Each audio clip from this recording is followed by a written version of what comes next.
plan ទៅសៀមរាប2ថ្ងៃប៉ុន្តែឡើងដល់4ថ្ងៃអញ្ចឹងចង់ដឹងថាហេតុផលអីគេបានខ្ញុំ extend រហូតដល់4ថ្ងៃហើយវីដេអូនេះខ្ញុំបានស្គាល់កន្លែងថតរូបច្រើនខ្លាំងមែនតើនេះហើយជាមូលហេតុដែលខ្ញុំនៅត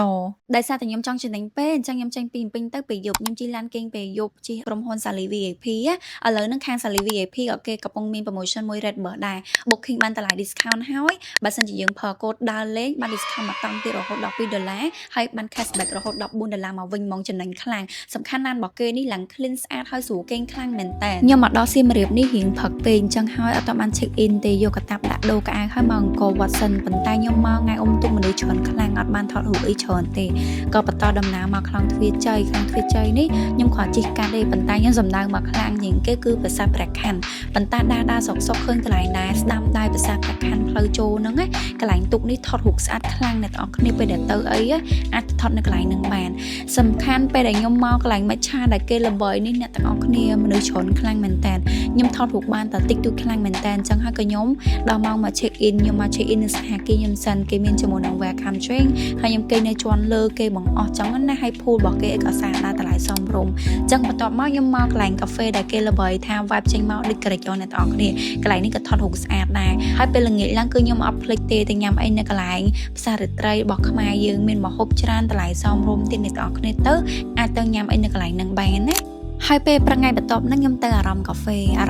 កន្លែងគាត់ស្អាតទ្រីងរបស់គាត់ក៏ឆ្ងាញ់ហើយសំខាន់តម្លៃសមរម្យហើយពេលដែលខ្ញុំចេញពីកន្លែងកាហ្វេគាត់ហើយខ្ញុំទៅប្រាសាទបាយ័នខ្ញុំទៅតគ្នាដើម្បីកុំឲ្យខាត់ពេលកន្លែងបាយ័ននេះប្លង់ក៏ថតស្អាតដែរបន្ទាប់មកខ្ញុំទៅប្រាសាទប្រែរូបដែលគេល្បីប្លង់កន្លែងនេះអញ្ចឹងយើងអាចថតឈរក៏បានអង្គុយក៏ស្អាតដូចគ្នាដែរហើយមកដល់ពេលល្ងាចខ្ញុំទៅញ៉ាំអីទ្រីងតិចតួចនៅផ្ទះឈើបុរាណនេះកន្លែងនេះរបៀបស្ងប់ស្ងាត់យើងឈៀតិចអីចឹងណាសម្រាប់អ្នកដែលគាត់ចូលចិត្ត vibe អីចឹងអាចមកផ្ទះឈើបុរាណនេះបាននិយាយទៅនៅម្ដុំ Pop Street យើងទេទីតាំងរបស់គាត់ស្រួលហោះខ្លាំងសម្រាប់ថ្ងៃទី3គឺខ្ញុំមកប្រាសាទភិមានអាកាសថ្ងៃទី3នេះរៀងស្ដាយខ្លាំងមែនតើដោយសារតែព្រលឹមឡើងមេឃភ្លៀងចឹងខ្ញុំមកនេះរៀងល្ងាចតិចហើយប៉ុន្តែកន្លែងនេះស្អាតខ្លាំងអ្នកទាំងអស់គ្នាខ្ញុំពិតជាចង់ឲ្យអ្នកទាំងអស់គ្នាពេលដែលទៅសៀមរាបក៏រំលងកន្លែងហ្នឹងឲ្យសោះកន្លែងប្លង់ហ្នឹងថតរូបស្អាតខ្លាំងមែនតើហើយសម្រាប់ថ្ងៃចុងក្រោយថ្ងៃទី4នេះដែលខ្ញុំត្រូវមកបំពេញនេះគឺខ្ញុំទៅព្រះដាក់ណាគេក៏ទៅដែរឲ្យតែចិត្តត្រឡប់មកបំពេញវិញអញ្ចឹងខ្ញុំទៅទិញនៅម៉ាកៅនៅកន្លែងគាត់នេះឆ្ងាញ់អ្នកទាំងអស់គ្នាទៅអីអាចទិញនៅកន្លែងគាត់បាន